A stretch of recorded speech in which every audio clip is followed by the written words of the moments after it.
নমস্কার। তো আজকে আমি ডিসকাস করব ইতিহাসে সিরাজউদ্দৌলা ও পলাশীর যুদ্ধ সম্পর্কে। তো পলাশীর যুদ্ধের কারণ এবং সিরাজউদ্দৌলার সাথে ইংরেজদের কী সম্পর্ক ছিল সমস্ত বিষয়টাই এই নোটসের মধ্যে পেয়ে যাবে।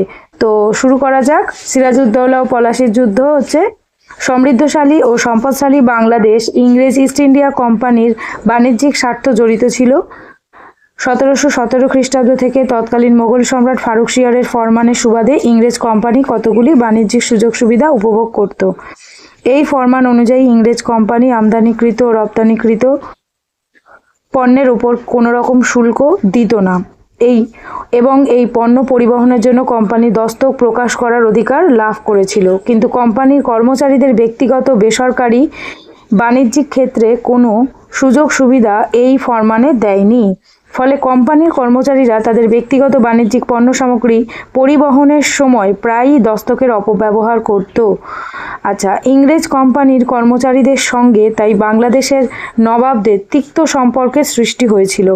মুর্শিদকুলি খান থেকে আলীবর্দী খাঁ পর্যন্ত সমস্ত দস্তকের অপব্যবহার বন্ধ করার ব্যাপারে যথেষ্ট কঠোরতার পরিচয় দিয়েছিলেন। মৃত্যুর আগে আলীবর্দী খাঁ ও তার দৌহিত্র সিরাজউদ্দৌলা তার উত্তরাধিকারী মনোনীত করে যান। অর্থাৎ মৃত্যুর আগে আলীবর্দী খাঁ সিরাজউদ্দৌলাকে তার উত্তরাধিকারী বলে মনোনীত করে যায়। কিন্তু 1756 সালে এপ্রিল মাসে আলীবর্দী খাঁ মারা গেলে বাংলার নবাব পদে অভিষিক্ত হন হচ্ছে সিরাজউদ্দৌলা। কিন্তু সিরাজের সিংহাসন আরোহণ অনেকেরই অসন্তুষ্ট করেছিল। আলীবর্দীর আর এক দৌহিত্র পূর্ণিয়ার ফৌজদার শৌকত জং বাংলার মসনদ লাভ করার জন্য অর্থাৎ তিনি লোভী ছিলেন, বাংলার মসনদ লাভ করার জন্য লালায়িত ছিলেন। সিরাজের এক মাসি ঘসেটি বেগমও বাংলার মসনদ পেতে আগ্রহী ছিলেন। ঘসেটি বেগম মুর্শিদাবাদের কাছে মতিঝিল অঞ্চলের বাসিন্দা ছিলেন। তিনি প্রচুর ধনসম্পত্তি ও সুদক্ষ সৈন্যবাহিনীর অধিকারী ছিলেন। আলীবর্দী খানের প্রধান সেনাপতি বা বক্সি মির্জাফরও সিরাজের প্রতি বিরূপ ছিলেন। সিংহাসনে বসেই সিরাজ বুঝতে পারেন যে তার বিরোধীরা তার বিরুদ্ধে ষড়যন্ত্রের জাল বুনতে শুরু করেছে। আচ্ছা, একই সঙ্গে সিরাজউদ্দৌলা ইংরেজ ইস্ট ইন্ডিয়া কোম্পানির সঙ্গে বিরোধে জড়িয়ে পড়েন। সিংহাসনে আরোহণের অল্প কিছুদিন পরেই 1756 সালের 10ই এপ্রিল সিরাজ কৃষ্ণদাসকে তার হাতে অর্পণ করার দাবি জানিয়ে ইংরেজ কোম্পানিকে একটি চিঠি দেন। কৃষ্ণদাস ছিলেন ঢাকার জাগিরদারি রাজবল্লভের পুত্র। কৃষ্ণদাস সরকারি কোষাগার থেকে 53 লক্ষ টাকা আত্মসাৎ করে কলকাতায় পালিয়ে গিয়ে ইংরেজ কোম্পানির আশ্রয় গ্রহণ করেন। কিন্তু ইংরেজ কোম্পানি কৃষ্ণদাসকে সিরাজের হাতে অর্পণ করেনি। সিরাজ ক্রমে জানতে পারে ইংরেজরা তার দুই প্রতিপক্ষ শওকত জং ও ঘসেটি বেগমের সঙ্গে গোপন আঁতাত গড়ে তুলেছে। শওকত জং এর উপদেষ্টা গোলাম হোসেন খানের লেখা থেকে জানা যায়, শওকত জং তার নবাব হবার প্রচেষ্টায় ইংরেজদের সাহায্য পাওয়ার বিষয়ে সম্পূর্ণ নিশ্চিত ছিলেন। নিজ কর্তৃত্ব সুপ্রতিষ্ঠিত করার জন্য সিরাজ কতগুলি পদক্ষেপ নেন। তিনি ঘসেটি বেগমের প্রচুর সম্পত্তি বাজেয়াপ্ত করেন। মির্জাফরকে বক্সি পদ থেকে অপসারিত করা হলো। পরিবর্তে সিরাজ তার বিশ্বস্ত মীর মদনকে বক্সি পদে নিয়োগ করেন। সিয়ের উল সুতাখরিনের লেখক গোলাম হোসেন খানের বিবরণ থেকে জানা যায় যে এই সময় আলীবর্দীর সময়ের সামরিক নেতা ও শাসনকার্যে গুরুত্বপূর্ণ পদাধিকারীরা সিরাজের উপর ক্ষুব্ধ হয়ে ওঠেন। নবাবের দেওয়ান রায়দুর্লভ নবাবের বিরুদ্ধে চলে যান এবং তিনি পশ্চিম বাংলার জমিদারদের সিরাজের বিরুদ্ধে সংগঠিত করতে শুরু করেন। 1757 সালের গোড়ার দিকে বর্ধমান, বীরভূম ও নদিয়ার জমিদাররা সিরাজউদ্দৌলার বিরোধী হয়ে ওঠেন। C.A. বেইলি বলেছেন, বড় ব্যবসায়ী ও জমিদারদের কাছ থেকে নবাব বলপূর্বক অর্থ আদায় করতেন, তাই তারা নবাবের বিরোধিতা করেছিল। অধ্যাপক সুশীল চৌধুরী অবশ্য মনে করেন যে জমিদার, মহারাজ ও ব্যবসায়ীদের কাছ থেকে সিরাজ বলপূর্বক অর্থ আদায়ের সপক্ষে সমসাময়িককালে ফার্সি ভাষায় রচিত কোনো প্রামাণ্য দলিল পাওয়া যায় না। তবে একথা সত্যি যে সিরাজ সে যুগের বাংলার অত্যন্ত ধনী মহাজন জগৎ শেঠের কাছ থেকে শওকত জংকে দমন করার জন্য 3 কোটি টাকা দাবি করেছিলেন। জগৎ শেঠের সংস্থা এই টাকা দিতে অস্বীকার করলে নবাব তাকে আঘাত করেন। তখন থেকেই বাংলা শেঠরা সিরাজের বিরুদ্ধে অনমনীয় মনোভাব প্রকাশ করে। 1757 সালের গোড়াতে দেখা গেল বাংলার অভিজাততন্ত্রের একটাই উদ্দেশ্য ছিল সিরাজকে যেভাবে হোক নবাবের পদ থেকে বিতাড়িত করা। ইতিমধ্যে সিরাজউদ্দৌলার সঙ্গে ইংরেজদের বিরোধিতা পরিস্থিতিকে আরও জটিল করে তুলেছিল। আর কৃষ্ণদাসকে ঘটনাক্রমে কেন্দ্র করে সিরাজ ও ইংরেজদের মধ্যে সম্পর্কের অবনতি ঘটেছিল। তারপর সিরাজ দেখলেন যে বেসরকারি ইংরেজ বণিকরা দস্তকের অপব্যবহার ঘটিয়ে নবাবকে শুল্কে ফাঁকি দিচ্ছে, অর্থাৎ শুল্ক দিচ্ছে না। তারপর ইংরেজ ইস্ট ইন্ডিয়া কোম্পানির সহযোগিতায় এশিয়ান বণিকরাও দস্তক অপব্যবহারের সুযোগ নিয়ে বাংলার নবাবকে বাণিজ্য শুল্কে ফাঁকি দিতে লাগলেন। তারপর ভারতীয় পণ্য ইংরেজ নিয়ন্ত্রণাধীন কলকাতায় প্রবেশ করত। তখন সেই সব পণ্যের ওপর ইংরেজ কোম্পানি শুল্ক ধার্য করতে শুরু করে। ফলে সিরাজের পক্ষে ইংরেজদের প্রতি ক্ষুব্ধ হওয়া অস্বাভাবিক ছিল না। পরের প্যারাতে আছে, নবাব ও ইংরেজ শক্তির মধ্যে সম্পর্ক আরও তিক্ত হয়ে উঠল যখন নবাব জানতে পারলেন যে ইংরেজরা তার কোনো অনুমতি ছাড়াই কলকাতার একটি দুর্গ নির্মাণ করেছে। সিরাজ অত্যন্ত সঠিকভাবেই এই ঘটনাকে তার সার্বভৌমত্বের উপর বেসরকারি হস্তক্ষেপ বলে মনে করেছিলেন। এই ঘটনা ঘটে যাওয়া সত্ত্বেও কিন্তু সিরাজ ইংরেজদের বিরুদ্ধে সরাসরি আঘাত আনতে চাননি। তিনি ইংরেজদের সঙ্গে আলাপ আলোচনা চালানোর জন্য নারায়ণ দাসকে কলকাতায় পাঠান। কলকাতায় ইংরেজ কোম্পানির প্রধান রজার ড্রেক নারায়ণ দাসকে অপমান করলেন। সিরাজ তৎক্ষণাৎ ইংরেজ শক্তিকে আঘাত করার সিদ্ধান্ত নেন। সিরাজের সেনাবাহিনী কাশিম বাজারের ইংরেজ কুঠি আক্রমণ করেন। ইংরেজরা এই আক্রমণে প্রস্তুত ছিল না, কিন্তু সেনাবাহিনী ইংরেজদের ওপর নির্বিচারে হত্যাকাণ্ড বা লুণ্ঠন কোনোটাই চালায়নি। আচ্ছা, এখানে কি হচ্ছে দেখো, এখানে বলা হয়েছে যে মানে সিরাজের সঙ্গে ইংরেজদের সম্পর্কটা ঠিক কিভাবে খারাপ হয়ে গেল, মানে ইংরেজদের সাথে সিরাজের বিরোধের কারণটা কি, এই পর্যন্ত হচ্ছে তোমার কারণটা আছে এই প্যারার লাস্ট পর্যন্ত। তো পরের থেকে আমি দেখি পরের পেজটা, অর্থাৎ পেজ নম্বর 10টা এবার আমি দেখব। পেজ নম্বর 10-এ আছে, ঐতিহাসিক ব্রিজিস গুপ্তকে অনুসরণ করে বলা যেতে পারে যে ইংরেজরা নবাবের কাছ থেকে উদার ও মানবিক ব্যবহার পেয়েছিলেন। কেলেট ও ওয়াটস এই দুই ইংরেজকে সঙ্গে নিয়ে নবাব কলকাতা অভিমুখে যাত্রা করেন। নবাবের বাহিনী ইংরেজ শক্তিকে পরাস্ত করে 1756 সালের 20 জুন অর্থাৎ 20 জুন কলকাতা দখল করে। কলকাতার ইংরেজ কোম্পানির গভর্নর ড্রেক ও তার অনুচরেরা কলকাতার দক্ষিণে ফলতা নামক স্থানে আশ্রয় নেন। পরের প্যারাতে আছে, সিরাজউদ্দৌলা এবং ইংরেজ কোম্পানির বিরোধের সূত্রপাত নিয়ে ঐতিহাসিক মহলে মতপার্থক্য আছে। এসসি হিলের মতে সিরাজের ব্যক্তিগত অহংকার ও অর্থলিপ্সা এই বিরোধের জন্য দায়ী ছিল।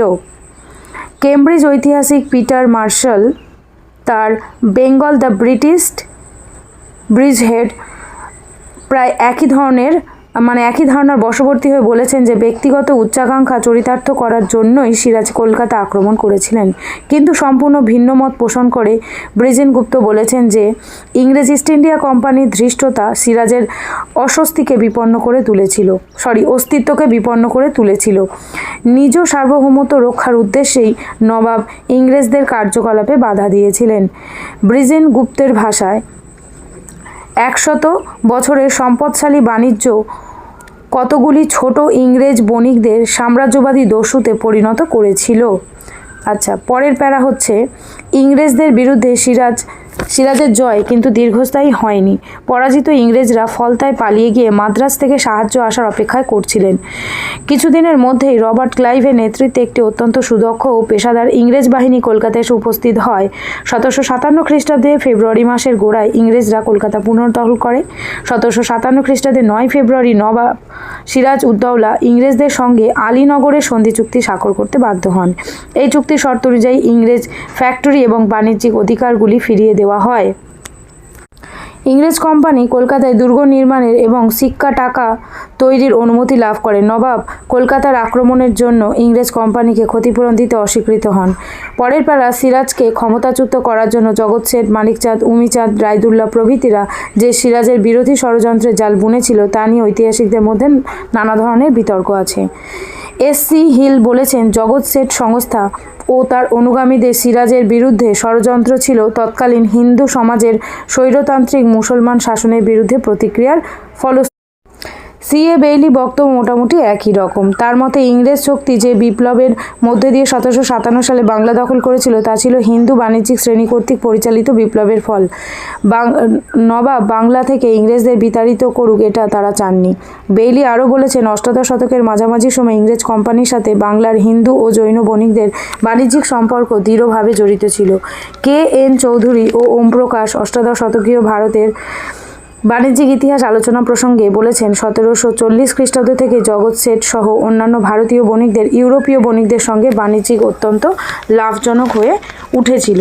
তো এরপর থেকে আমি আর ভয়েস ওভার করছি না, এরপর থেকে তোমরা স্ক্রিনশট নিয়ে দেখতে পারো। মানে তারপরে আরও বেশ কয়েকটা প্যারা আছে, কিন্তু অধ্যাপক সুশীল চৌধুরী থেকে শুরু করে বাকি আছে। যেমন কিন্তু অধ্যাপক সুশীল চৌধুরী সাম্প্রতিক গবেষণায় উপরিউক্ত বক্তব্যকে খারিজ করেছেন। প্রথমত দ্বিতীয়ত করে বেশ মতামতগুলো দেওয়া আছে 11 নম্বর পেজে। আর তারপরেরটা হচ্ছে, তো বলেই দিই যে কিন্তু অধ্যাপক সুশীল চৌধুরী সাম্প্রতিক গবেষণা উপরিউক্ত বক্তব্যকে খারিজ করেছেন। প্রথমত কেবলমাত্র ইউরোপীয় কোম্পানিগুলি যে ভারতে বুলিয়ন আমদানি করতো এ কথা ঠিক নয়, এমনকি তারা বৃহত্তম বুলিয়ন আমদানিও ছিল না। আচ্ছা, দ্বিতীয়ত হচ্ছে পরিসংখ্যান থেকে দেখা যাচ্ছে যে বাংলার আর্মেনীয় বণিক সহ এশিয়ান বণিকদের বাণিজ্যের পরিমাণ ইউরোপীয় বণিকদের তুলনায় অনেক বেশি ছিল। তৃতীয় হচ্ছে জগৎ শেঠ, উমিচাঁদ, খাজা ওয়াজিদ এই তিনজন ধনী বণিকদের আয়ের উৎস ঠিকমতো অনুধাবন করলে দেখা যায় ইউরোপীয়দের সঙ্গে ব্যবসা করে তারা যে অর্থ উপার্জন করত অন্যান্য সূত্র থেকে তাদের আয়ের তুলনায় সেই আয় ছিল নিতান্ত কম। উমিচাঁদ, খাজা ওয়াজিদ সম্পর্ক এই সম্পদ বৃদ্ধির প্রধান উৎস ছিল লবণ সোরার একচেটিয়া বাণিজ্য। জগৎ শেঠ তার বাৎসরিক আয় 50 লক্ষ টাকার মধ্যে 15 লক্ষ টাকায় সুদের কারবার ও মুদ্রা তৈরির মাধ্যমে উপার্জন করতেন। অর্থাৎ কারা কিভাবে উপার্জন করত, কোন ব্যবসায়ী, এখানে সেটাই বলা হয়েছে। সিরাজ বিরোধী ষড়যন্ত্রের স্বরূপ ব্যাখ্যা করতে গিয়ে বেইলি, মার্শাল প্রমুখ কেমব্রিজ ঐতিহাসিকরা বলেছেন এটি ছিল মূলত হিন্দুদের মুসলিম বিরোধী ষড়যন্ত্র। ইংরেজরা ঘটনাক্রমে এই ষড়যন্ত্রে জড়িয়ে পড়েছিল। এই বক্তব্যের তীব্র সমালোচনা করেছেন সুশীল চৌধুরী। তিনি সঠিকভাবেই বলেছেন যে ইংরেজদের সাম্রাজ্যবাদী উচ্চাকাঙ্ক্ষাকে আড়াল করার স্বার্থেই এই ধরনের বক্তব্যের অবতারণা করা হয়েছে। তাছাড়া এই ষড়যন্ত্রকে কেবল হিন্দুদের ষড়যন্ত্র হিসেবে দেখা ইতিহাসসম্মত নয়। আর্মেনীয় এবং মুসলমান বণিকরাও সিরাজের বিরুদ্ধে ষড়যন্ত্রে লিপ্ত হয়েছিল। রবার্ট ওর্মের বিবরণ থেকে জানা যায় যে খাজা প্রেক্স নামে এক আর্মেনীয় বণিক ইংরেজ কোম্পানির ওয়ার্ডসকে জানিয়েছিলেন যে মির্জাফর ইংরেজদের সঙ্গে হাত মেলাতে চান। উপরিউক্ত আলোচনা থেকে দেখা যায় যে ইংরেজ কোম্পানি সাম্রাজ্যবাদী স্বার্থের দ্বারা তাড়িত হয়ে সিরাজের সিংহাসন আরোহণের পর থেকেই তার বিরুদ্ধাচারণ করতে আরম্ভ করে। এরই সাথে সিরাজের উচ্চাভিলাষী আত্মীয় স্বজন, ধনী বণিক ও মহাজনেরা এবং জমিদারেরা সিরাজ বিরোধী ষড়যন্ত্রে লিপ্ত হয় আর কি। উভয় পক্ষ তাদের সাধারণ উদ্দেশ্য চরিতার্থ করার জন্য একে অপরের সাথে হাত মেলায়। 1757 সালের 4 জুন উভয় পক্ষের মধ্যে একটি বোঝাপড়া হয়। জুন মাসেই সিরাজ এই ষড়যন্ত্রের কথা জানতে পারেন, কিন্তু বিরোধীদের দমন করার জন্য কোনো পদক্ষেপ গ্রহণ না করে সিরাজ মির্জাফরকে নিজের দিকে নিয়ে আসার জন্য তাকেই আবার বক্সি পদে নিয়োগ করেন। সমসাময়িক ইংরেজ লেখক লিউক স্ক্র্যাফটন এই ভ্রান্ত পদক্ষেপ গ্রহণের জন্য সিরাজ উদ্দৌলার সমালোচনা করেছেন। ইংরেজরা প্রথম তো লাস্টের প্যারাটা বলা হলো না, এটা হচ্ছে লাস্টের প্যারাটা, আর লাস্টের প্যারার আগের প্যারাটা আমি বললাম না। তো তোমরা স্ক্রিনশট নিয়ে এটা লিখে নিতে পারো, আর এই টাইপের নোটসের জন্য অবশ্যই কমেন্ট করবে এবং চ্যানেলটিকে সাবস্ক্রাইব করে নেবে, যাতে এই টাইপের কোনো ভিডিও ছাড়লে প্রথমেই তোমরা পেয়ে যাও। আর এখানে সিরাজউদ্দৌলা সম্পর্কে যাবতীয় আলোচনা